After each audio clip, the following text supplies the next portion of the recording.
I just drank a whole cup of coffee, which I promised myself I wouldn't do. So my anxiety is mad at me. But it should add for some electricity, you know, throughout the conversation. Okay, so I've never done an interview before. And I was watching some of your interviews, and y'all say things like there's a lot of medical people interviewing you and stuff, and there are phrases such as mast cell degranulation. Probably none of that will come up today. I mostly want to talk to you about feelings. I have a lot of like really feeling-y, is that a word? Feeling-y questions about your book. And first, let me start by asking some easy questions to warm you up. Okay. Am I your favorite patient? Absolutely, 100%. I mean, no one even comes close. That is what I wanted to hear. Additionally, would you say I'm your favorite poet? You're not only my favorite poet, you're the only poet in the universe. I mean, I love that's really true. I get that all the time, that I'm the only poet in the universe. My dogs think so, at least. No, actually they don't. Meg's a poet too, so they know her as a poet as well. Okay, so we're going to be here today talking about your new book, which I recently read. It came out 3 days ago, I think. It's called Recovery from Lyme Disease, the Integrative Medicine Guide to Diagnosing and Treating Tick-Borne Illnesses. I have never interviewed anybody before. And so I want to give some background on why me as a poet would be interviewing you, a Lyme specialist, MD. So I was going to start by just talking a little bit about what led up to us meeting, and then I'm going to bounce off some questions from there. So for anybody watching this that doesn't know, I got sick for the first time in 2003. And for the next 7 years after that, every dime that I made working was spent on going to see doctors, trying to find somebody that could help me. And when I say sick, I mean, it was as if my mental health and my physical health almost deteriorated in one day. And over those 7 years, I was just trying to do anything I could to find somebody that had any idea what was going on. In 2010, something switched so drastically that I woke up one day in just terrible, terrible pain. It was a pain that I'd never experienced anything like it. I think of myself as having a low discomfort tolerance, like anything that gives me the willies, I hate. But I think of myself as having a high pain tolerance. And this pain was unbearable and nonstop. It also came with a bunch of other symptoms. I was so fatigued.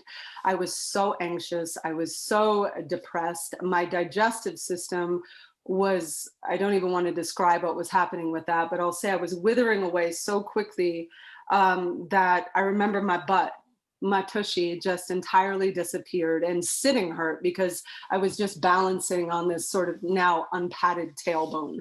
I felt like I was dying. And I spent 8 months looking for somebody to help me. I could barely walk into appointments. My leg muscles were atrophying because I could hardly walk. And I was trying not to walk ever. And then after 8 months of that, where I just did not think that I was going to live through it, I went to a naturopath who told me that she believed I had chronic Lyme disease and that it was at such a severe place that she wasn't going to be able to treat it, that she believed, even though she was quite antibiotic, that I needed a Lyme specialist that would be able to get me on antibiotics. I called you, actually called almost every Lyme doctor in the country. Like, I had financial privilege at the time where I would have been able to fly to New Jersey if that was the first doctor that could see me. And I don't think that I called anybody that didn't have a wait list that was at least 3 months long. For every Lyme specialist I called, that's how long it was taking to get into people. And a lot of people were 6 months long to get in. So I called you, and I had to wait 3 months to see you. And in that 3 months, I was frantic. I felt like I wasn't going to live that 3 months. And when I was reading your book and so impacted by how much of a resource this would have been to me at the time, and a resource to doctors, because one of the problems was that doctors, other doctors couldn't or wouldn't treat me or would deny that I had Lyme. So I want to know why you wrote this book, because I have to think in reading it that some of it has to do with the fact that you have all these people trying to get in to see you. You know how desperately they need help, and could die if they don't get in to see somebody that knows what this is about. So tell me why you wrote this book. Okay. I'm actually, it's not a straightforward answer. Multiple things. I've been practicing medicine for over 40 years. And when I got Lyme disease of 1996, so we're talking 25 years ago, my world changed.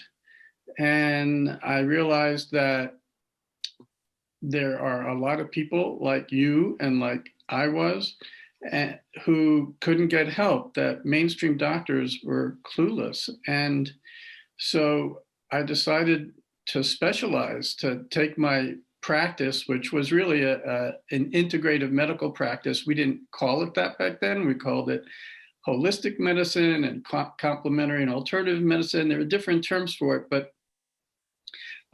I decided to take that practice and just specialize in seeing people like yourself, because, like you said, there just weren't very many doctors who knew anything about these infections and how to treat patients. And of course, we're still learning. So for the past 20 odd years, my practice is specialized in that.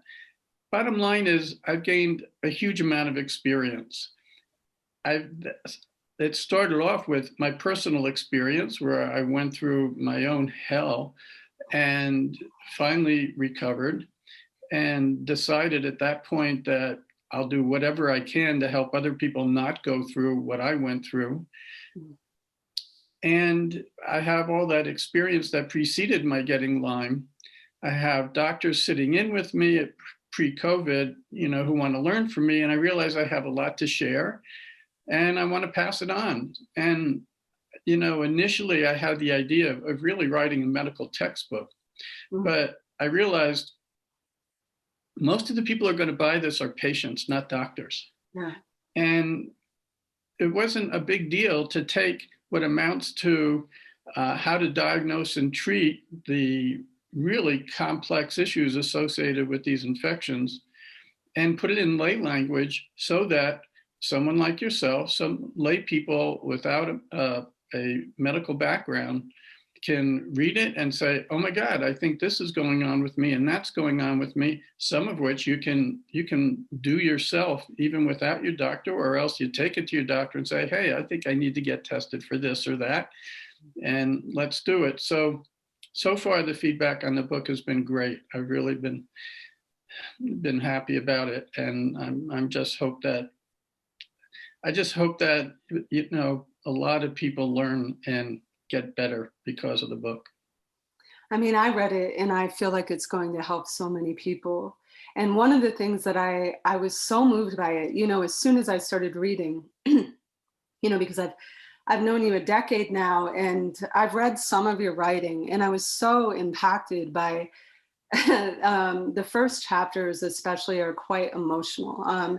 You're talking about your own experience with Lyme, and that immediately built this trust for me because so many people have written about this as medical professionals maybe treating it, but it's a unique thing to have you being the doctor, a specialist in this, and also having gone through Lyme yourself. And there was this moment that you wrote that when you first got symptoms, I think you wrote something like, I stopped I stopped worrying I would die and started fearing I would live.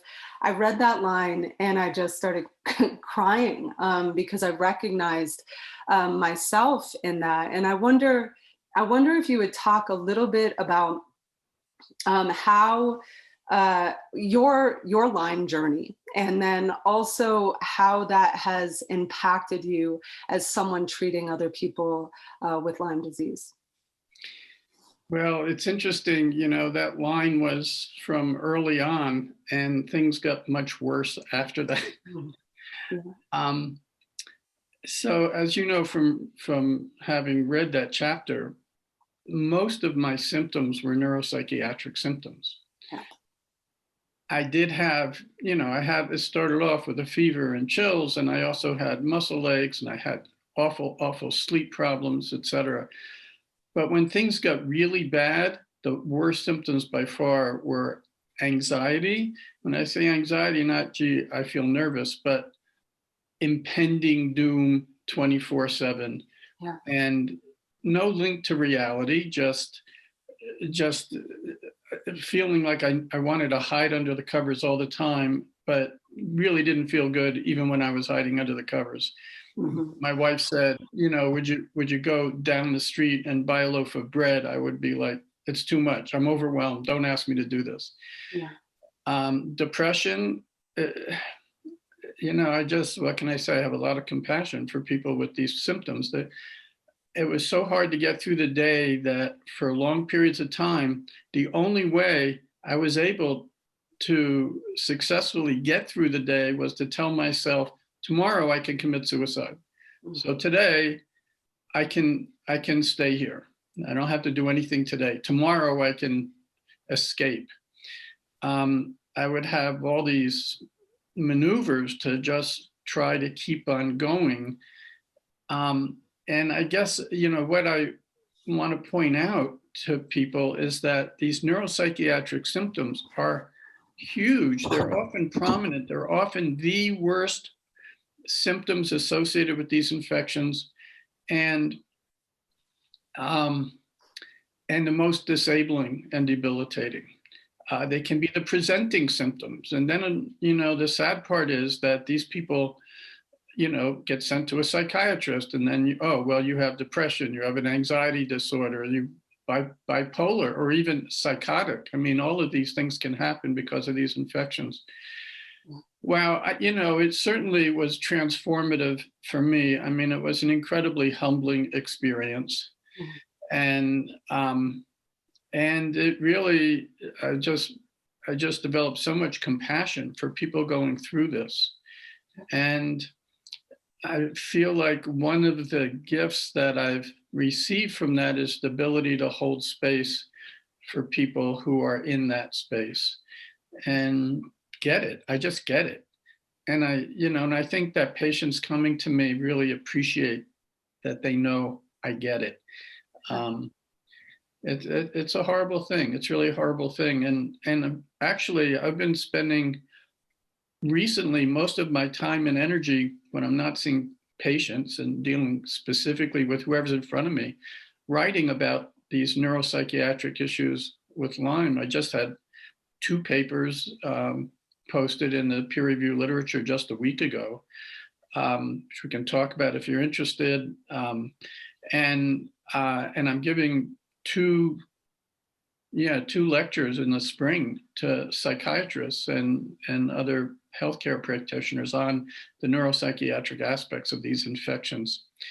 It's a big deal, really big deal. It is so much. In reading your book, I had so many questions about it because,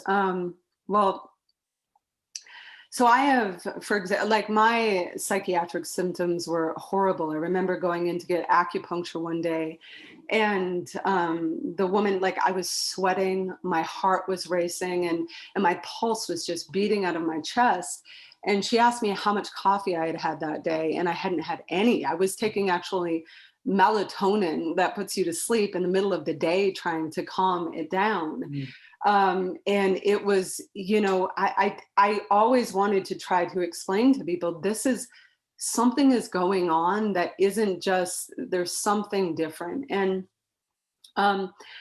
We were talking about this the other day, and I wanted to ask you some more details about it. So I have friends who have been diagnosed bipolar, and that diagnosis has been life-saving for them. They've gone on Lamictal or lithium, and they've been given their lives back. I know this diagnosis is just, it can be so important for people of their lives transformed just knowing what they have. So I want to be very careful to not send everybody running and worrying that you might have Lyme if you have a mental health issue. But for me in 2008, I got diagnosed with bipolar disorder, and I remember, and I was really willing to be diagnosed with bipolar disorder. I just wanted somebody to tell me what was going, like give me anything. Like if, lithium will help me feel better, then I'll do that. But I sat in his office sobbing, and I kept saying, I know this isn't what I have. Like, I know this is connected to my health. I remember before I even knew what Lyme was, I was sitting in his office crying, saying, I feel like I have an infection, like, because every time this flares up, all these health things are flaring up for me as well. And I just had this sense that something else was going on because I had so much physical stuff. So we don't send everybody worrying that they have Lyme, but also bring it into the, public consciousness that like biological things can cause these symptoms, like an infection can cause these symptoms. How do you as a doctor determine when a mental illness is being caused by an infection like Lyme? Well, it's an excellent question. I'm going to shift it just a little bit, because people don't get in to see me unless they've already passed the bar of you probably have Lyme disease. Mm-hmm. But I mentioned these presentations I'm giving, like to psychiatrists and other healthcare practitioners. Here's when you should consider an organic cause to someone with neuropsychiatric complaints.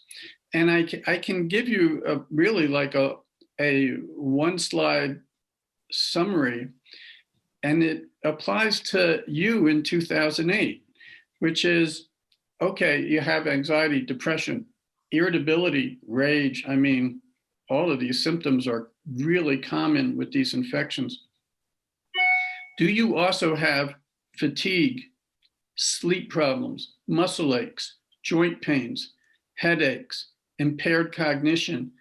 These are probably the half dozen most common symptoms associated with these infections. Mm-hmm. And if you don't have any of them, more likely than not, you don't have an underlying infection. I mean, I can't say 100%, but not likely. But if you do have those symptoms, like you described, then you should be worked up for an underlying tick-borne infection. And, I mentioned another article that just got submitted for review. It's this girl, 16 years old, who was diagnosed with anorexia nervosa. And as you know, anorexia nervosa isn't simply, I don't want to eat, but it includes a distorted body image and people going to great lengths to try to lose weight that's not grounded in reality. And she had it. I mean, she was in and out of an inpatient unit because she wouldn't eat. And then she was an outpatient unit. She went back and forth like 4 times. When I saw her, she actually had a nasogastric tube in, and that's how she was getting her calories. She wouldn't eat, okay? Well, I'll skip what happened with her other than to say, we treated her with antibiotics and even intravenous antibiotics for about a year, and she's been fine ever since. It's been years. It's been like 3 years now, I think. She has no anorexia nervosa. Yeah. But I have had an old colleague and friend who is a psychologist at McLean Hospital, which is a Harvard psychiatric hospital in Cambridge, Massachusetts. And I was telling him about this case, and he started to pontificate. Wow, it sounds like she had bipolar disorder, and she should have been on this medication, that medication. I'm like, what the hell? She had an infection. We treated the infection. It went away. Well, why are you trying to put a label on her and give her a medication? Yeah. And the same happened with a psychiatrist who was my best friend in medical school when I told him about it. You know, like he couldn't believe an infection would cause anorexia nervosa. Although there's a huge amount of literature that has documented that. But you can see the bias among the psychiatrists because of the way they've been trained. And we really need to do more work educating these people. Yeah. Yeah. I just couldn't believe that it wasn't something, if I was saying, listen, it's flaring when I'm really physically sick, like, isn't that an indicator of something? And yeah, and he wouldn't even go there. And what you're saying reminds me, did you read the book Brain on Fire? I didn't read it. I know what it's about. What really was wild to me about that book is, as soon as the infection, I don't know if it was technically an infection, but it was an inflammation in the brain or something. Yeah. And the first thing that she did that she thought was out of sorts for her was she just started checking her boyfriend's email. And she thought, I'm not a jealous person. Why am I doing this? And I thought that was such an interesting thing, that even a subtle personality trait like that could be born of, you know, an illness in the body, because we never would tie those things to illnesses. And to think about how much of my personality has been infected at different times and affected at different times in my life by an infection, like what am I doing and what are the bugs doing, it's sort of creepy to even ponder. One of the things that I want to get to right away, as people might not understand, is can you give us the cliff notes on why chronic Lyme disease is a political issue, why so many medical professionals say chronic Lyme doesn't exist? And can you additionally tell us a little bit about the problems with like why, if I, for example, when I came to see you, why when I went into the ER to do a blood panel there, my Lyme test came back negative? Okay, well, it's a lot of questions. Yeah. So I'm going to tease them apart. I'm trying to think where to start. First, I want to describe to the listeners the Lyme Wars. Okay, there's basically two schools of thought. One is the Infectious Disease Society of America, and these are the so-called experts in infectious disease. And they claim that Lyme disease is easily diagnosed, easily treated, take 10 days to 3 weeks of antibiotics, you're cured. If you're still sick, it's something else. And then there's the other contingent, of which I'm a member, that says, well, not so easily diagnosed, not so easily treated, frequently complicated with other tick-borne infections we call co-infections, and other downstream issues of inflammation, like the neuropsychiatric issues. That's neuroinflammation or brain on fire, like you said, Andrea. Okay, and takes long-term treatment, not easy. Okay, those are the two schools of thought. Sadly, because the IDSA are the so-called experts, most doctors listen to them. In 2001, I was in the office of Dr. Sam Donta, who was, this is a university infectious disease physician. This was at Boston University School of Medicine, who really stood out at the time because he, as far as I remember, he maybe have been one of just a few infectious disease doctors who recognized that there was such a thing as chronic persistent infection with the Lyme bug and was treating it. And he was publishing papers about it, okay? And you can imagine, politically, he was in the hot seat. But I was in his office, and that week, there was an edition of the New England Journal came out. I could go into details, it doesn't matter. There were 3 separate articles on Lyme disease, and I had read them, and I turned to Sam, I said, Sam, how does this garbage get published? I mean, it was really flawed stuff. Mm-hmm. And he said to me, I'll never forget what he said. He said, Dan, never before have I witnessed in medicine where so few people had so much influence and we're so wrong. Oh, wow. And that's what's happened. So there were a few people, and on the basis of conflicts of interest with both with testing, patents on testing kits, with insurance companies where they're consulting for insurance companies, and ego, just ego, like they got it wrong, but they're not going to admit they got it wrong. And they've had an enormous amount of influence. And it is shifting. It's, that I have more and more doctors who are sending me patients. I have a handful of doctors who are my patients. But it's really sad. I could go on and on about that, but now I'm forgetting the second part of your question. What was the second part of my question was, I think another problem is that when you go into your regular doctor and they test you for Lyme, for most chronically ill patients, for me, it came back negative. When I came to see you, you sent me to a different test, which was a really expensive test. I remember it being about $800, which most people are not going to be able to afford $800 to test for Lyme. So tell us about that testing and what's accurate and what isn't. This is also very sad. Excuse me. The screening test for Lyme, which is called the Lyme ELISA test, ELISA, which is an acronym for enzyme-linked immunosorbent assay.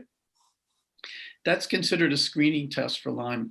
And as you know, I talk about this at length in my book. That has up to a 60% false negative for a screening test. I mean, think about that. That's meshuggah. Think about a screening pregnancy test that missed over half the people who are pregnant. I mean, how could it stay on the market? Well, it stays on the market because of political influence and who has patents on these things. And then if you pass that test, then they do something called the Western blot. But the regular commercial labs just do a lousy job with that. And again, I could go into a lot of details, but the bottom line is that your chances of getting a positive diagnosis using the recommended tests may be 1 in 4. And there are labs that do much better testing. I suspect we sent your serum or blood to IGeneX laboratory in Palo Alto, California. At this point, if I'm testing someone just to Lyme disease, I order a Lyme immunoblot from IGeneX, and it costs about $450. Now, what we can do is we can start with sending people to LabCorp or Quest because usually that's covered by insurance. And if it's positive, we can stop there. But if it's negative, we keep on going. I see many people who are negative in these standard commercial labs, but are positive when you go to the specialty labs. Yeah. Okay. And so something else you talk about in your book is the 5-minute doctor's appointment. And when I had my first appointment with you, I think that it was almost 3 hours long. And I was shocked. And I also felt, I still could cry right now, honestly, thinking about it. Somebody taking the time to ask that many questions, and also knowing many diagnoses will require that amount of time, and that amount, we went through my entire life history. We talk a little bit about the importance of a long appointment with a doctor. Oh, wow. We were trained in medical school to take whatever symptoms there are, find the common denominator and say, okay, that's why you're sick. Mm-hmm. And that works for acute or recent illness. So, if 2 weeks ago you suddenly developed a bad sore throat and a cough and whatever, then, okay, so you have a respiratory infection and that's the problem. Mm-hmm. But it doesn't work for chronic illnesses. They are always multifactorial. It may have started one place, but it started one place on top of whatever a person was living with, and then devolved with what's happening with this chronic inflammation. And to sort that all out, excuse me, I usually do spend 3 hours. And when I say sort it out, I mean, that's when we begin to sort it out. That's when we say, it looks like you might have, Lyme, but I suspect you also have, this and that co-infection like Babesia and Bartonella. And I think your adrenals are weak, and I think you're reacting some of the foods in your diet, and we can go on and on and on. And then, and then we start to do even more information gathering. But yeah, I do spend about 3 hours, and I start with, where did you grow up and what was it like? And as you know, what happens to us in childhood has a lot to do with our immune function, our physiology, as well as our belief systems of who we are in the world. And, I think it should all be part of the good medical intake, but it's not going to happen in mainstream Western medicine. It's just not set up that way. And it's really sad. I think that most doctors, I'd like to believe anyway, most doctors become doctors because they want to help people. And it's a very objective way to do that. But the reality is, you don't have your own practice. That doesn't work anymore. So you're in a group practice, but the group practice is bought out by the hospital, which then is owned by some big corporation, and you can't practice the way you want. They tell you, you cannot spend more than 15 minutes with a patient. You cannot order these tests. You can only order those tests. And our formulary is, you can use these medications. You can't prescribe those medications. And by the way, if you're a primary care doctor, we want you to see, say, 40 patients a day. Not only is it bad medicine, but it's, for the doctor, it's not fun in a rewarding way of getting to know people and connecting. I mean, if I know that Andrea Gibson's coming to see me today, my heart lights up and I say, oh, wow, this is fun. I get to see Andrea, and I feel that way about it. Most of my patients, I just really enjoy. And how do you enjoy someone when, your first thought when they come in the office is, how can I take care of what's going on in the next 5 to 10 minutes and get them out of here? It's just really sad. I don't really know what to do about it. I mean, there are doctors like myself, but we can't take insurance. We can't. I mean, sometimes insurance will pay for some of what we do, but I can't contract with an insurance because they're not going to pay for 3 hours worth of a visit. Yeah.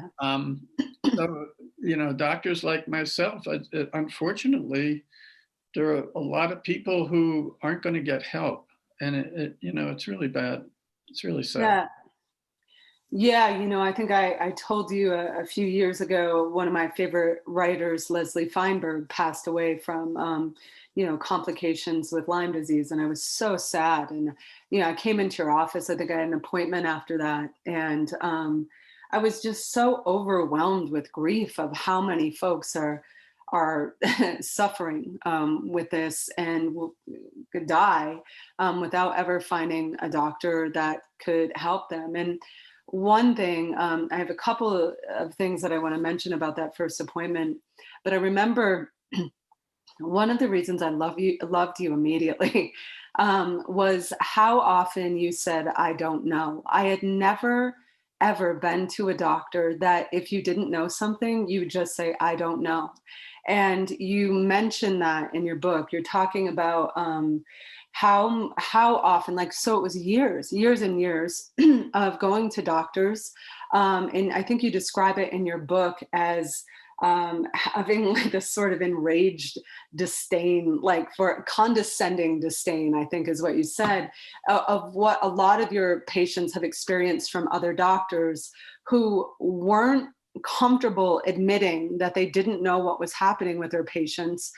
So they said, it's all in your head or something. And I remember feeling that from so many doctors. It was as if they hated me. I know that's a big a big word. And sometimes it was hard to weed out, is this because of my gender and sexuality, or is it because they really don't know? I think most of the time it was really that they didn't know what was going on and they were mad at me for it. You mind talking a little bit about that, like about the experience of being a doctor that says, I don't know, when you don't know something, and why that's so hard for doctors in particular? Because, I mean, maybe it's hard for the whole population. If there's something I don't know about poetry, I'm really comfortable saying I don't know what that is. Yeah.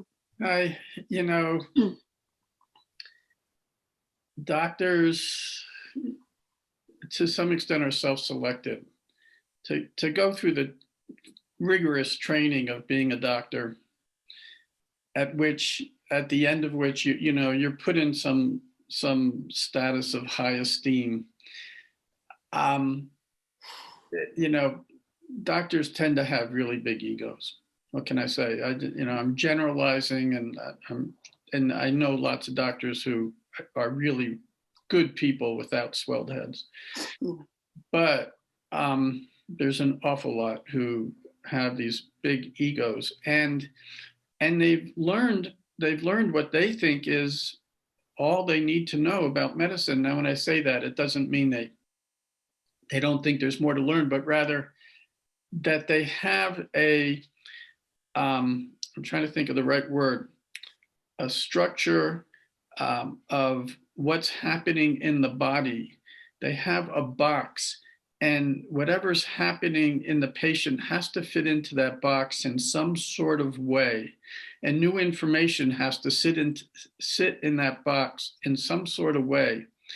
And if there's data that doesn't fit in the box, they will either move it to get it into the box or discount it.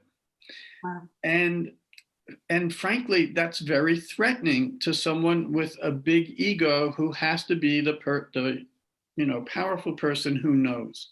Mm-hmm. It's very strange to me. I still, to this day, have patients who need to go to the emergency room for something, and if they disclose, well, I'm being treated for chronic Lyme, and doctors yell at them. Yeah, I'm like, that happen. Why? Why would you do that? Why would you yell at someone, even if you don't understand or if you don't agree? Why would you do that if you weren't threatened by it? And I think they're threatened by what they don't know, but I don't think they're willing to admit that to themselves, and therefore the defense gets even stronger. Yeah. So, they won't admit to you they don't know. They won't admit to themselves they don't know. Yeah. If you don't fit into that box with whatever your symptoms are, it's because you have you have a psychiatric issue, and go see the psychiatrist. I mean, that's their downfall. Mm-hmm. I remember, this isn't in my book, but it was in something I wrote a while back. I can't remember what it was, but about 10 to 20 years ago, people would go to the infectious disease doctors and they would say, I'm really tired and I have all these symptoms. I think I have chronic fatigue syndrome. And the infectious disease doctors would say, there's no such thing as chronic fatigue syndrome. You're depressed. See a psychiatrist. Yeah. And then speed it up, in the past 10 to 20 years. So that was before 20 now. In the past 10 to 20 years, the same people, they go to the infectious disease doctor and they say, I'm really tired and I'm achy and this and that. I think you have chronic Lyme. And they say, there's no such thing as chronic Lyme. You have chronic fatigue syndrome. Mm-hmm. I mean, the point that you were referring to, I think is major. I think people get PTSD from seeing doctors. And most patients who come to see me have seen dozens of doctors. Some of them have seen a few Lyme docs before they've seen me. It's very sad. When they tell me these stories, my heart aches a bit, because it's so what the medical profession should not be. Yeah, and I that was another part in your book that really had me, because I think because we have no cultural conversation about how traumatic it can be to go to the doctor and to not be believed, or to be almost chronically criticized when you go. And that until I read that in your book, I don't think that I ever sat with just within myself how difficult that was for so many years, for so many people that were supposedly trained and could be able to help me, or at least have a bedside manner where they wouldn't be mean. And that really wore on me. It was really wore me down. And there were bits of your book that were giving me permission to feel through that, because I'm this believer that, you know, the more I feel through, I'll move it out of my body. And so the last days, I've been trying to feel through that more, and a lot of sadness comes up. Like there's a lot of sadness in me, and probably anger too, from that time that I was so acutely trying to mend my health that I didn't have time to even sit down and really be mad at a doctor or something at that point. I just couldn't add that to my plate. You know, one thing in talking about trauma, in our first appointment that I had with you, you asked me about trauma and early childhood trauma in my life. And I remember being so surprised that you would ask that. I thought, this is what my therapist asks me. It's not what an MD would ask me. And you want to talk a little bit about that. Specifically, I think it was you that first talked to me about the immune system being the boundary system of the body, and how that can be, the immune system thus can be impacted if the boundaries are crossed, you know, whenever in our lives. Yeah. This is interesting because this is something I thought a lot about before I ever got Lyme. I was seeing a lot of people with severe multiple sensitivities. I had a big environmental medicine practice before I had a big Lyme practice. And of course, I still do environmental medicine, because if you're treating Lyme, you do everything. Yeah. And this was in Massachusetts, and I think I saw the most sensitive people in northern New England. I mean, they came from far away, and some of these people, oh, it was terrible. I mean, they were eating only 3 foods. They would live in the woods in Maine, and if someone came within a mile with perfume, they would start wheezing, you know. And I mean, that's an extreme, but I saw people with really severe multiple chemical sensitivities, multiple food sensitivities, mold and other inhalant sensitivities, and really challenging lives. Okay. And I noticed that, and this goes back then, I don't think this holds in the same way now, but we're going, you know, 20 plus years ago, okay? A high percentage of the people who were experiencing severe environmental illness had pretty traumatic childhoods. I mean, seriously traumatic childhoods, sexually invasive traumatic childhoods. And this is something I sat with and thought a lot about, and I realized, wow, the immune system, if we're talking about the immune system on a biological level, like you said, it's boundary function. So here's how it works. First, the immune system needs to discriminate between self and non-self. So it comes across a molecule or a cell, and it can say, this is Dan, or that's Andrea, and this is something else. Okay, that's step 1. Step 2 is now it needs to discriminate if that something else is a threat or not.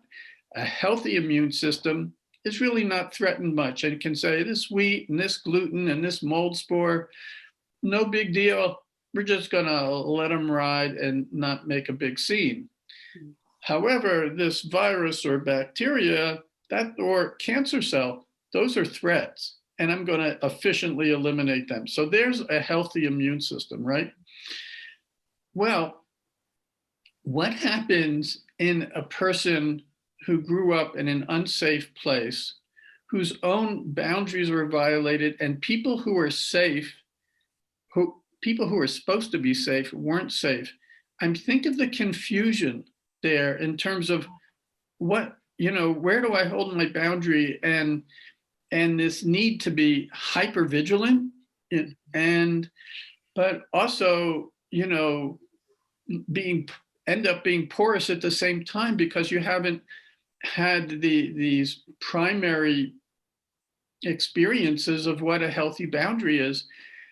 Well, it's what I'm saying is the same thing that happens psychologically and emotionally is happening in your immune system. So just like that person is hypervigilant, like they know when their father's coming home and whether he's drunk or not, the immune system is hypervigilant. And what does a hypervigilant immune system do? It's reactive. And then, there's no safety, and then it ends up, having to succumb to people who are more powerful, physically more powerful. And there's an immune system that can no longer afford its appropriate boundary protection. Okay. So Bessel van der Kolk, I'm sure you know who he is, yeah? I don't think so. No? Okay. You would like his book. I haven't read it, but I'm sure I would like it too. The Body Knows the Score, I think is the name. Yeah. Mm-hmm. Yeah. I never met I never met him. I actually knew his family. But at any rate, I heard him talk once. And he said something that always stuck with me. First of all, he's saying, these people he's talking about people who've been traumatized in their childhoods. And he's saying these people develop a lot of physical problems. He was seeing the same people I was seeing, but he was coming at it from the other direction. Mm-hmm. So I was seeing people with environmental illness who had these horrific childhoods. He was seeing people with horrific childhoods and saying they had a lot of physical problems. It was interesting how we were coming together. And he said that the single biggest determinant of whether a person can heal from that experience was there at least one safe person? I know, yeah. And I can totally understand that, because if you had the opportunity to get out of the house and sit in your grandmother's lap or hang out with your aunt and uncle, wherever, and know that you were safe there, mm-hmm. I think it was a totally different experience than if you had nowhere to go. Yeah. In fact, supposedly the statistics are that there is not as much child abuse now as there was, say, a century ago. I hope that's true. I don't know. But what we're missing is that extended family and community for people to go to when it was no longer safe at home. Yeah. And I think that's huge. I think that most of us don't have the experience of really deep safety. And I'm going to get a little tangential here, okay? Because this is a story that I always find moving. There's a town in Pennsylvania, I think the name is Roswell, I should check that. It's on eastern Pennsylvania, it's right off the Delaware River. And in 1960, there were some investigators who were very interested in it. They were from University of Pennsylvania. They went to check the place out because the heart disease rate was half the national average. Yeah. And heart disease then and now is the biggest killer in the United States. And they, went into this town wondering, well, what are they going to find? A bunch of vegetarian marathon runners, who knows? And what they found was a bunch of sedentary Italians eating pizza with pepperoni on their porches, right? Well, the story behind this town was that Roswell, if I'm getting it right, Roswell, Italy, somewhere south of Rome, the quarries closed up and families had to move out, and they started coming over, and a lot of families came over and settled in the same place, and they ended up even bringing their priest over. Back then, towns were more confined in a way than they are now. Now everything is spread out, but it wasn't unusual to have towns, or at least big sections of towns, that were Irish or that were Jewish or were Welsh or whatever. And in this case, they were Italian. And, and they had this incredibly tight-knit community. When the investigators went there, they said, they're not only not dying of heart disease, they don't have ulcers, they don't have gallbladder disease, they're dying of old age. These people have this the entire community was about the community. And they all went to the same church and they helped each other out. They did everything together. And, and the person who owned the factory, he lived next door to his employees, and there was not this social striations based on economics. And it's really an amazing story. These same investigators, they said, they predicted in 20 years from now, they're going to have the same heart disease rate as the rest of the nation. The reason they said that is because they could see how the next generation, they didn't want to go to church. They didn't want to do things with their family. They wanted to stay home and watch TV, et cetera, and leave town. They didn't want to be confined in that way anymore. And sure enough, of course, that's what happened. I mean, they became just like everyone else. So I had this personal experience. I've read about this place over and over. And I said, I wonder what it was like to be there. And I had this experience, right? And suddenly, and I grew up in Pennsylvania, okay? So it's easy for me to suddenly place myself on the porch of this brick house, lots of other brick houses and streets, excuse me. And I was just like an average guy. And there was nothing special about me. There's nothing terrible about me. There's some things good, some things not so good. But I felt embraced. I felt, belonging, that word we're using a lot now. And just I'm part of this group and I am held by this group. And there's nothing special about me that, for which I'm accepted. It's just plain old me. And then what I felt was my whole body just going into this profound state of relaxation and safety, just safety. And I'm like, wow, this is what it was like. This is what it was like to live there before they became like the rest of us. And I just think that it's less and less happening. And here's something, I just made a connection and I have no idea if it's valid or not. There's a very interesting paradox with COVID that in third world nations, the mortality rate is dramatically lower than in the US and Europe and so on. I mean, dramatically, not a little bit, like 10 times lower at least. We have no idea why. We really don't. I mean, they've been looking at it from a lot of different directions. It's still a mystery. In fact, just a couple of weeks ago, there was a big article about it in the New Yorker. Okay, just occurred to me, if in fact they're living in neighborhoods where they feel belonging and they feel safe, are their immune systems just a whole lot more competent? Yeah. And remember with COVID, what kills people? Well, that's when our immune system goes awry and now we have all sorts of autoimmunity and severe inflammation. That's the pneumonia is not a usual pneumonia. It's this hyperinflammatory process. And, that's what we see happen with Lyme. That's what we see happen with environmental illness, with autoimmune illness, and so on. Who knows? All I can say is that safety is so profound, I think has such a profound impact on our health and well-being. I mean, if you also think in regards to, it's reminding me of how disproportionately, I never say that word correctly, folks of color are getting really sick from COVID right now in the US. And I think about safety and tracing it back, as you're mentioning that sense of safety, how difficult it is as like a brown or black person in this country to have just this general sense of safety and how that might be impacting them. Your immune system is constantly on high alert too. You're always on high alert. Oh man, that story, it also reminds me of my therapist telling me that they did this study where so much of addiction is brought on by lack of connection.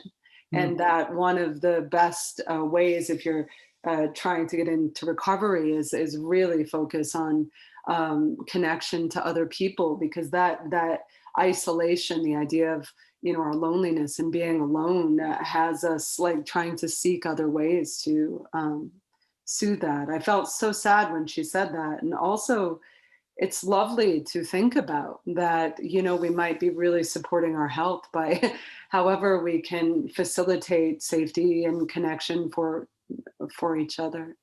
What you just described, what your therapist was telling you, has actually been demonstrated in rat models.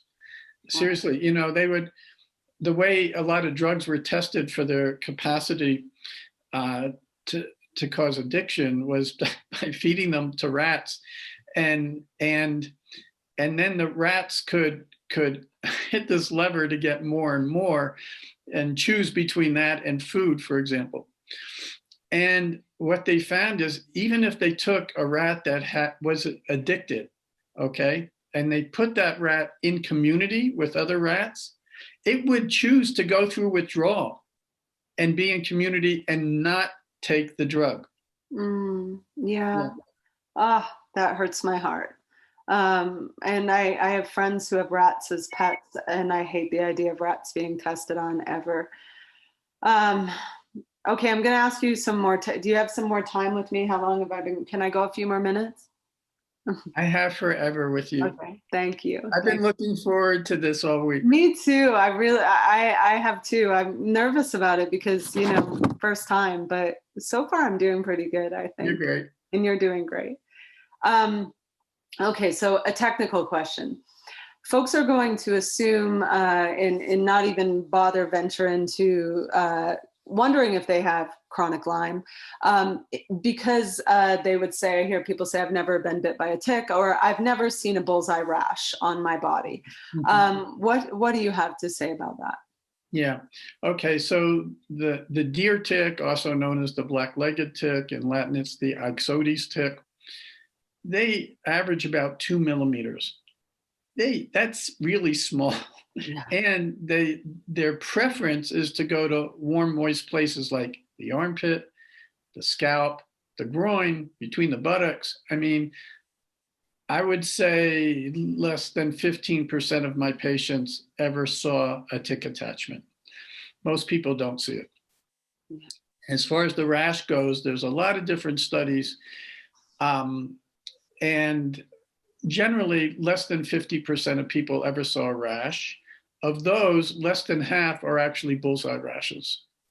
Among my patient population, it's that back down to around 15% of people ever saw a rash. So, and then the third one that doctors will say, well, do you have arthritis? And if you don't have arthritis, they'll say, well, then you don't have Lyme disease. All of those, not true. I mean, most of my patients don't have arthritis. They might have joint pains, but not swelling and redness and so on. Most of them never saw a tick attachment. Most of them never saw a rash. Yeah. Okay. And then tell us about this. So when we started treating, and you treat people with antibiotics, but you treat people with a whole holistic range of many different things. I have a friend, Tara Hardy, who has Lyme, and I think that she was part of a show where they were tying all of their supplements that they'd been prescribed over the years, like as, I mean, they made an art project of how many, and I could do that with the stuff that I've had over the last 10 years as well. And a lot of that, you mentioned this before in regards to co-infections, but I feel like with the antibiotics, when we started those, I feel like Lyme in many ways got under control far longer than long before I got Bartonella under control. So can you talk about the co-infections? And because, yeah, people don't really quite understand that. Yeah. First I'm going to go back to that two schools of thought, the Infectious Disease Society of America and doctors like myself. I actually think that most people who are diagnosed and treated for Lyme disease, who only have Lyme disease and nothing else, they do get better with a relatively short course of antibiotics. When you add co-infections to the mix, it's a whole other ballgame. Everything is much harder to treat. The co-infections, of course, refer to other microbes that inhabit these ticks. The ticks are just a cesspool of different microbes. In fact, a colleague of mine, a fantastic physician, Dr. Joe Burrascano, he referred to ticks as nature's dirty needle. And, it can give you, I've had patients come in with 5 different infections from a tick attachment. Maybe they had more than one tick attachment. We only knew about one. But yeah, I have patients with, say, 5 different tick-borne infections. And if you want, we can talk about other ways to get the Lyme and so on, not via ticks. But these co-infections, they're actually more virulent, cause more problems, and are harder to treat than the Lyme itself. I would say the majority of my patients have 2 co-infections, the most common ones being Babesia and Bartonella. Mycoplasma comes in pretty close, and then there's tick-borne relapsing fever, which we're seeing more and more of. So I think my average patient has about 2 co-infections. What I do, and I know some other physicians do this as well, is I found that, let's say Bartonella is causing the worst problems, and it often is. I don't start treating the Bartonella. I'll treat the Lyme first. It's sort of like hitting the low-hanging fruit and taking that. If we can control those infections, it's easier to hit the ones that are harder to treat. So, I do thing in this, the treatment is slow, and we're doing one thing at a time. If we try to do too much at a time, often it can flare people and make them much worse. The book obviously gets into a lot of details about that, but the point is you got to be gentle a lot with people who've been sick for a long time, that there's some fragility there, and it's easy to make things worse instead of better. Ideally, I get patients on a combination of pharmaceutical antibiotics and botanical antimicrobials, and working together, they, sort of in a pincer movement, because they hit the bugs in different ways. And then when people are in remission, stopping the pharmaceutical antibiotics and just leaving them on the botanicals for quite a while. And that's what I like to do. But, there are people, I can tell you, I have a significant subset of patients who don't tolerate any botanicals. Isn't that interesting? And do okay on the pharmaceuticals. And I have patients, of course, who can't do any of the pharmaceuticals. But interestingly, less than the number of patients who don't tolerate the botanicals. Go figure. So, it's just so careful to always stagger interventions so we know what's doing what. Is someone tolerating what we're doing? Being careful, staying in a lot of touch. I think one of the things that I offer to patients, which is really great, is that they can email me, and almost always I can get back to them within 24 hours. So if something's happening, I'm there. And these patients do need a lot of caretaking, and they deserve a lot of caretaking. They've been sick a long time, and they haven't gotten help. And I'm glad to be in a position in my life and my practice where I can do that and feel good that I can give that service. Yeah, that has meant so much to me, knowing that I could reach somebody if something was happening, because it is true. Like, I didn't know that treating Lyme would be its own thing. And as you mentioned, the botanicals, I think that there's one, like Abart. I could take a drop or 2 of that, this just herbal thing, and my pain would flare so bad in the sort of dying off, healing Herx reaction to it. And I remember being terrified of that at first, of just every time I would try something new, I'm like, oh my gosh, here we go again. This is going to be hard. But then usually it evens out, or we lower the dose or something. But Yeah. Well, speaking of ticks, will you talk, because I actually don't even know if I fully understand this. I think that you wrote that there are about 30 million deer with ticks. And now, as compared to a few years ago, there were something like 300,000. So would you, in a way, credit the Lyme epidemic to, how is it connected to climate change, for example? Okay, so I think it's chapter 2, which is anatomy of an epidemic. How did this happen? And there are a whole bunch of changes. If we go back, the first known case of Lyme was in this Austrian, so he was on the Austrian-Italian border. This frozen man was found from 5,000 years ago, and he was pretty intact. And he had some foreign DNA in him. And they said, well, what is this? And it turned out to be the Lyme bacteria. Okay. Lyme has been around a long time. And if you go back in our history books and things that people have described, you can go back a few centuries and read about Lyme disease.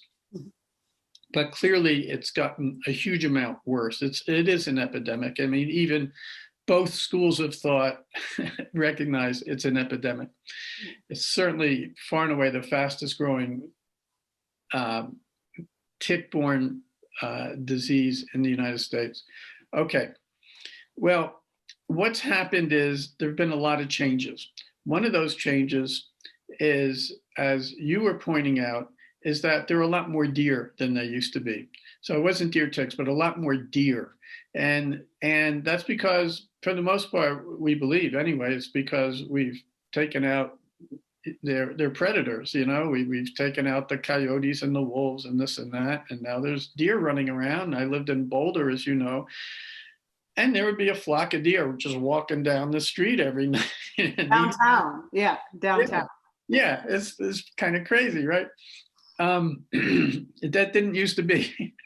Okay, so, and then, also there was a migration of moving into the suburbs. We have a whole lot more trees than we used to, which we think, oh, really? How could that be? But we do. It used to be that people either lived in cities, in urban environments, or they cleared the land and they had farms. But the farms, all those small farms, are gobbled up by the mega farms, mostly in the Midwest. And then the cities just spread out in the suburbs. And suddenly we're living with all sorts of trees and wildlife that we didn't used to be in contact with. Now, coming back to what you were asking about, climate change. Well, the ticks prefer warm climates. And with climate change, guess what? There's a lot more warm climates. And they do migrate. They migrate because they attach to birds. And the birds carry these ticks miles and miles and miles. It used to be when Lyme disease first became an issue, there were just epicenters. If you weren't near that epicenter, you didn't get Lyme. But Lyme, Connecticut, Ipswich, Massachusetts, parts of Rhode Island, and Long Island. These were areas where they knew there were outbreaks of Lyme disease, and then it just spread out. And there's still areas where it's much more likely. I mean, still New England is a hot target, and the Great Lakes states and the Northwest. What do they have in common? Humidity, right? Colorado, we're much better off, and New Mexico even better off. But it's been reported in all 50 states. There's nowhere that you're 100% safe. Can you get Lyme walking under a tree in Central Park or no? Absolutely, yes. That's here's a good story. My youngest daughter, Tova, when we were moving from Massachusetts to Santa Fe, it was the end of January, and I said to her, did you go to the bank and take your money out? And she said, yes. And she held out, that little white envelope with her $75 in it. And she said, shit, there's a deer tick on here. Now, so not only was this January in Massachusetts, but to get to the bank, she walks out the back door on a macadam driveway to the car, drives to the bank, comes back, walks back in. Where did the tick come from? I can tell you, it jumped off a tree. And they actually sense, I think it's a heat sensor. They sense people and they jump. They'll jump on you. Yeah, it's scary, right? It's really scary. But there's another important piece of information. These ticks do not go away in the winter. They slow down. Mm-hmm. I had 2 patients describe seeing ticks in 0-degree weather in New England. Oh, God. Okay. Yeah, I have a hard time making peace with those little buggers.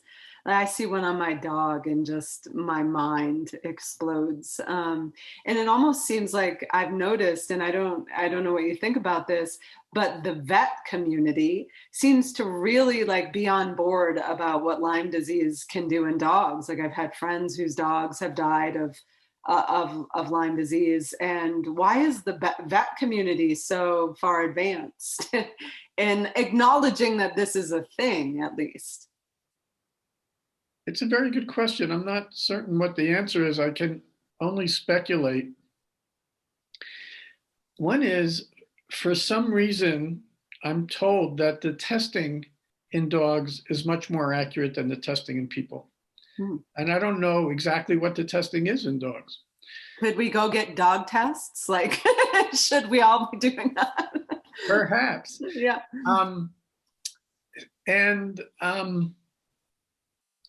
I just don't know. I don't know why.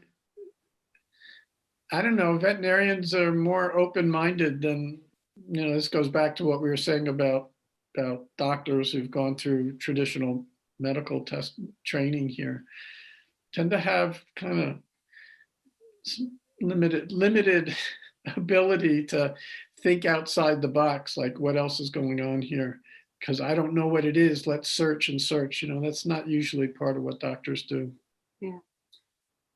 Just a few more questions for you. So in your book, you talk about something that you call the arc of illness.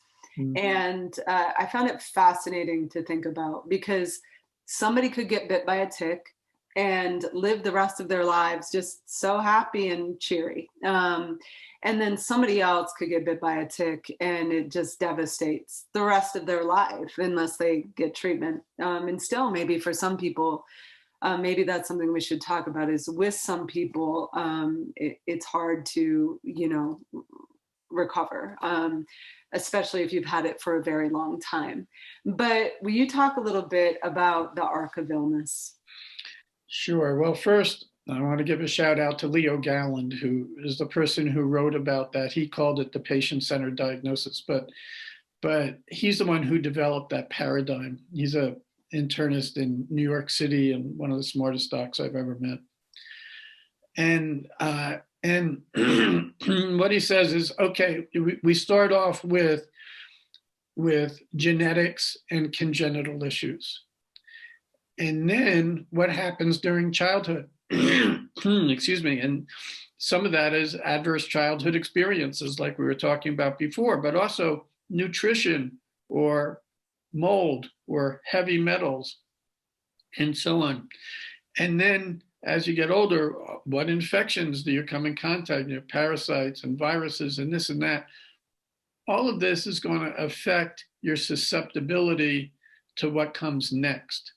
And then finally, he talks about the trigger. And we blame the trigger on, this is why I'm sick, right? So maybe the trigger, people now will say, well, COVID's a trigger for sure, but Lyme disease could be a trigger. But it could be, like you were describing, it could be someone was bitten by a tick and were fine until they got COVID, or until they went through a divorce, or until they lived in a moldy house, okay? So something ends up destabilizing them. And then that's when things go awry. And what we see with these infections is not invasion the way we normally think of an infection. These, like if you think about a strep throat or a wound infection, they're invading tissue, and then you get this local inflammatory response that'll engulf the microbes and kill them, and then repair the tissue. those are the way we normally think of infections. These infections, they don't hit hardware, our cells. What they do is they hit software. They hit our regulatory systems. So basically our immune, our endocrine, our nervous systems, which of course are not separate systems at all. It's just the way we can think about it in a functional way, and doctors can become expert in one thing or another and try to ignore the rest. And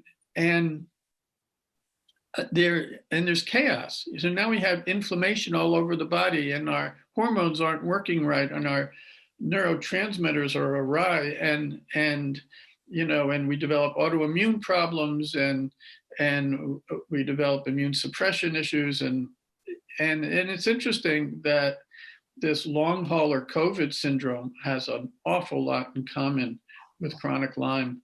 There have been articles about that. So that's, in a nutshell, that's the arc of illness.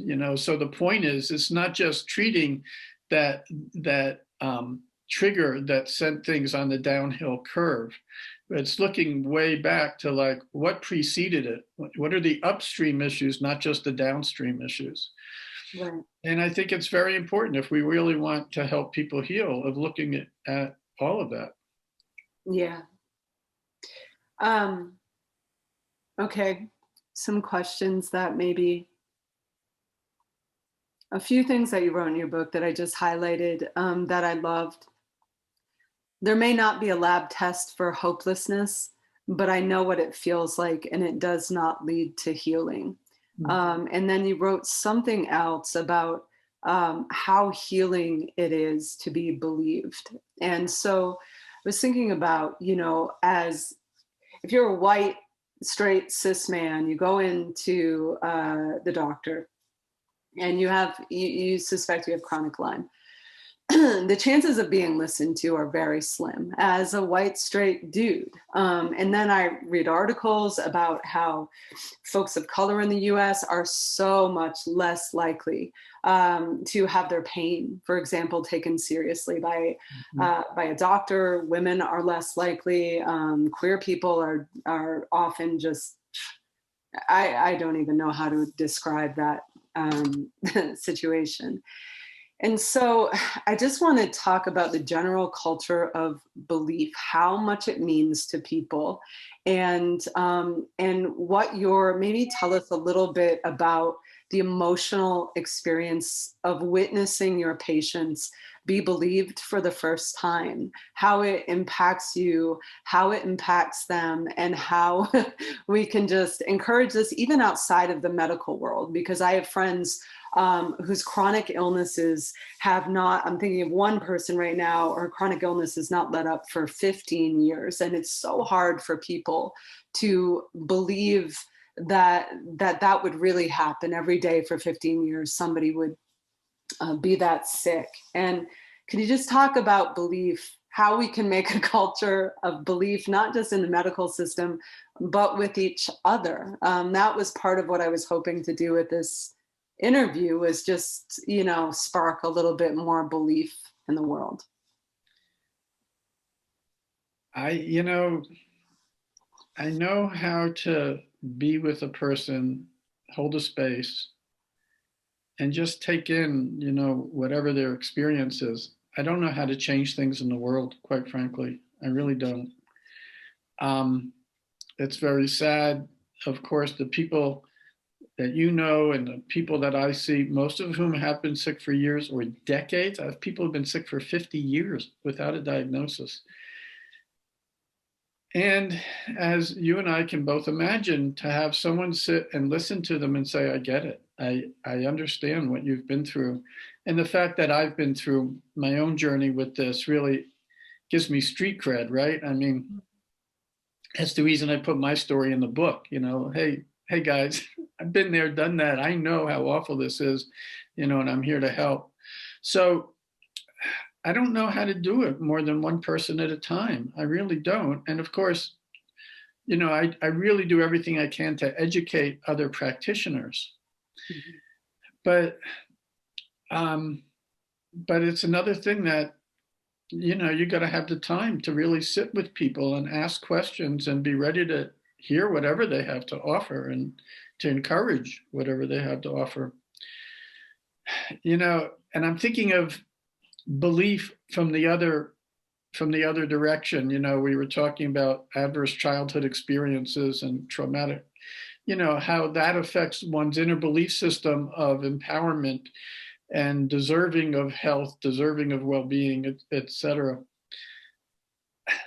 And the flip side of that, I bet you heard about this. So it was probably over a year ago or around that.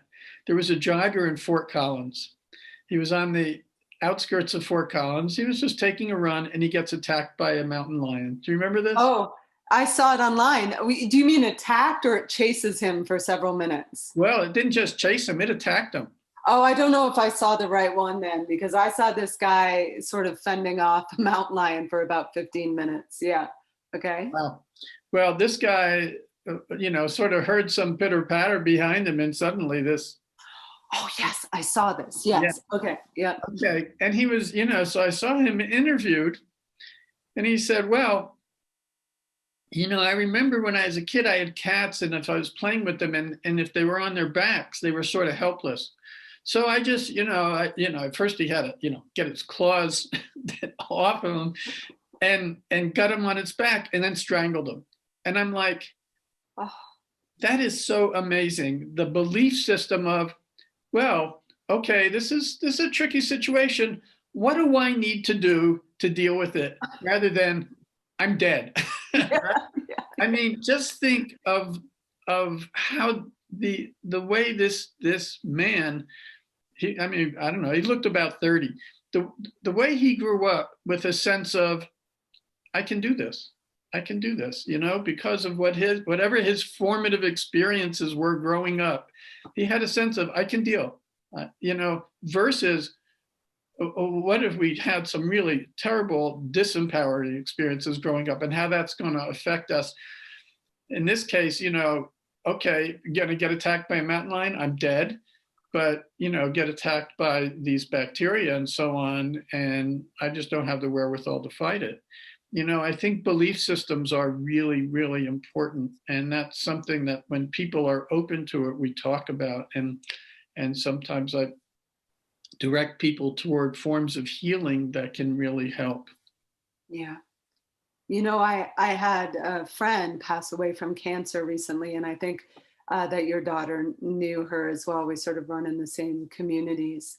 And in one of my last conversations with her, she was talking about being as sick as she was. And she loved being alive and desperately wanted to live. But I remember the last conversation I had with her just a few days before she passed. She was like saying, I wouldn't want to keep on like this because there's so much physically happening that is keeping me from being me. And it really stuck with me because I have so much compassion for folks with chronic illness. And because it's so difficult to be you. It's so difficult. My experience was it was so difficult to be me, suffering as badly as I was when I was that sick. And so I think I really, I don't even know what my question is, other than I want the world to understand that it's almost like people don't believe in chronic illness, but I want people to know what folks are actually surviving if they haven't been treated, if their treatments haven't helped. It is so much to survive, and it is so much to still feel like you have an intimate relationship with yourself, because there is a thing that, pain will separate you from yourself. I experienced like mental illness separating me from myself. And then also the cognition thing, when I couldn't keep a thought in my head from moment to moment. I don't know what my question is, other than I'm just so glad you're doing this, because I want I want people to have access to themselves and be able to access, living and joy. And well, I will say this. I really think of most of my patients as heroes. as you know, I don't even have a website. Yeah. You know, you have to work a bit to find me and get a hold of me. Mm. And these people have been through so much, and they've been told things that are so wrong, but they're hanging in there, and they want to live, and they want to get better, and they're still working at it despite the fact that they've been whacked over and over by the bugs and by the medical system, and not to mention all sorts of other ways that people get whacked. I just, I really think of most of my patients as heroes. Like, wow, you're here and you're willing to do what it takes to get well, and that's amazing. That's amazing. Yeah. Give people credit. I can tell you that I really wanted to die. I really did. Mm-hmm. And only by grace, did I come out the other end. Yeah, I mean, me too. It's been a lot of my writing. There were lots of years that I wasn't comfortable talking about having an illness. Like it was almost, it was so many years where I was writing about very intimate things. There was no topic that I felt like I needed to avoid in my writing. And I still, wouldn't talk about illness for years. I had shame around it, and I didn't want to expose myself also to the disbelief, but mostly I think I had shame. I had shame around being sick, and it's still something that feels vulnerable for me. No matter what I'm talking about, if I'm talking about sexual assault or anything on stage, nothing feels as intimidating, more intimidating than talking about being sick on stage. And I've been working to undo that idea in my brain that it's my fault, that there's, something at my basic core wrong with me if I brought this, illness towards me. And I know so many folks have shame about it. And I would love to flip the narrative and say, look what you have survived and are surviving. And you have this, you say something in your book that I had written an almost very similar line in a book of mine that's coming out. And you said, Lyme has blessed me with deep compassion and empathy for others who are suffering. And it reminded me of this quote by Mary Oliver, favorite poet of mine, who said, someone I love once gave me a box full of darkness. It took me years to understand that this too was a gift. And I wanted to ask you, how has Lyme, and I know this can be a really upsetting question to some people, but how has Lyme been a gift in your life? In that same paragraph that you quoted from, I think I started the paragraph with saying that Lyme has been the best thing and the worst thing that has ever happened to me. I'm amazed that I survived what I went through. Every time I think about it, it's like, oh my God, if I went there again, I'd want to commit. I'd want to off myself. It just is. It was just so awful. How did I stick it out day after day? It was the worst I can imagine, and yet I'm a different person because of it, and I'm a better person because of it. I have developed a deep compassion and more understanding, excuse me, of the human condition, and it's engendered a passion in me to help as many people as I can not experience all of that awfulness. So I would, if you asked my kids, they would say I really changed a lot and for the better. That I just let go of a lot of my rigidity, my oneness on the Enneagram, where things were black and white, and just. Yeah, I just, it's sort of like I just had a visual of just around the edges, it's just more and more fluid, and so on, instead of being like this, you know? Yeah. Excuse me. My heart's more open, you know, and I'm grateful. I'm just grateful that I've been blessed by being in a position where I get to know and meet people like yourself, and I get to help people and feel the amazing reward of that. I think, excuse me, one of my favorite situations is I have patients who come to me when they're in high school and they can't go to school. I mean, they're horizontal. They're just sleeping all day and feeling terrible. And now they've graduated college. I have one that's finished medical school and he's in his third year of orthopedic residency. I mean, you know, just the sense of, wow, I've helped this person get their life back and now they have the rest of their life to live. I mean, what better? I just can't imagine what I would like to do more than what I'm doing.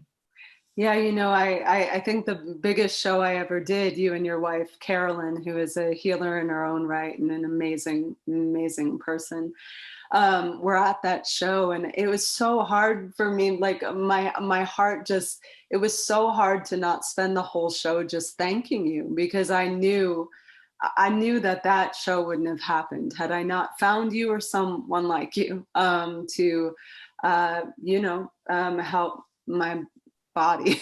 And just so grateful for you, and just so grateful for all you're doing in the world.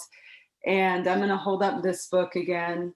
It's called Recovery from Lyme Disease, the Integrative Medicine Guide to Diagnosing and Treating Tick-Borne Illnesses. My first interview ever I've done with you, Dr. Kinderlehrer. And thank you for talking today. Is there anything else you'd want to leave folks with before we part ways? Yeah, I just want the people who are listening to know how much I love you. Oh, I love you too so much. You know, you're dear, and for folks to know, like Dr. Kinderlehrer is, and his family have become friends of mine over the years, and then just such wonderful people. And I just know that every client that comes to see you just feels seen and loved. And the idea that we would ever think we could heal people without that is just ridiculous to me. And thank you. It means so much to me how much you care. Yeah. Thank you. I hope you have a wonderful day. Yeah. Thanks for chatting with me. All right. My pleasure. Thank you so much. Yeah. Thank you. Bye. Bye.